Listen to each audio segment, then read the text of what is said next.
Irumudi movie അങ്ങനെ കണ്ടിട്ടുണ്ടായിരുന്നു. ഇതിനകത്ത് നായകനായിട്ടുള്ള നമ്മുടെ രവി തേജയുടെ പടം നമ്മൾ ഈ ഒരു ജോണർ അല്ലെങ്കിൽ ഇങ്ങനത്തെ ഒരു ടൈപ്പ് ഓഫ് ക്യാരക്ടറായിട്ട് നമ്മൾ ഒരിക്കലും പുള്ളിയെ എക്സ്പെക്ട് ചെയ്യത്തില്ല. നമ്മൾ പുള്ളിയെ കണ്ടിട്ടില്ല. ഞാൻ കണ്ടിട്ടില്ല പുള്ളിയെ. മേ ബി ഇനി പണ്ടത്തെ പടത്തിനകത്താണ് പുള്ളിക്ക് ഉണ്ടായിരുന്നെങ്കിൽ ചിലപ്പോൾ ഇതുപോലത്തെ ഒരു ക്യാരക്ടർ. നോർമൽ സാധാരണക്കാരനുള്ള ഒരു ക്യാരക്ടർ. അതുകൊണ്ട് എനിക്ക് പേഴ്സണലി ഈ പടം കണ്ടപ്പോൾ എനിക്കൊരു വാവ് ഫാക്ട് ആണ് കിട്ടിയത്. കാരണം ഞാൻ പുള്ളിയെ അങ്ങനെ കണ്ടിട്ടില്ല. പുള്ളിക്ക് കുറേ ഐറ്റം സോങ്സ് അല്ലെങ്കിൽ അങ്ങനെയുള്ള കുറച്ചധികം എന്താ പറയുക എക്സ്ട്രാ ഓർഡിനറി ക്യാരക്ടറായിട്ടാണ് പുള്ളിയെ ഞാൻ കണ്ടിട്ടുള്ളത്. ഇതിനകത്തൊരു പക്ക നോർമൽ പേഴ്സൺ, ഒരു അച്ഛൻ മകൾ കുറച്ചധികം എക്സ്ട്രാ ഓർഡിനറി ബോണ്ടിങ് ആയിട്ട് കാണിച്ച് ചെയ്യുന്നുണ്ട്.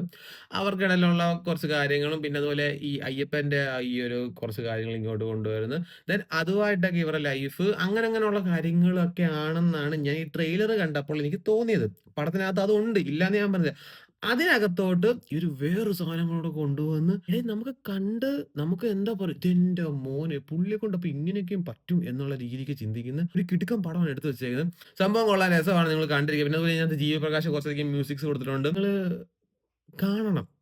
കാണണം. കാരണം നല്ല പടമാണ്. നമ്മൾ യൂഷ്വലി കണ്ടിട്ടുള്ള പോലത്തെ അനസ കുണസ പടമല്ല ഇത്. ഇത് നല്ല രസമാണ്. കണ്ടിരിക്കാൻ നല്ല കിടിലൊരു പടമാണ്. കുറച്ച് ലേറ്റ് ആയിട്ടാണ് കുട്ടി ഉണ്ടാകുന്നത്. അപ്പൊ അതിന്റേതായിട്ടുള്ള കുറച്ച് അഫെക്ഷൻ ഉണ്ട് മകളുമായിട്ട്. പിന്നെ അത് മാത്രമല്ല പുള്ളിക്കാരൻ മറ്റുള്ള മക്കളെയും സ്വന്തം മകളുടെ ഉള്ള രീതിക്കാണ് കാണുന്നത്. സോ അതൊക്കെ വെച്ചുകൊണ്ടുള്ള വേറെ കുറച്ച് സാധനങ്ങളൊക്കെ കൂടെ ഇൻക്ലൂഡ് ആക്കിക്കൊണ്ടുള്ള ഒരു കിടുക്കൻ പടം നിങ്ങളെല്ലാം കണ്ടു നോക്കുക.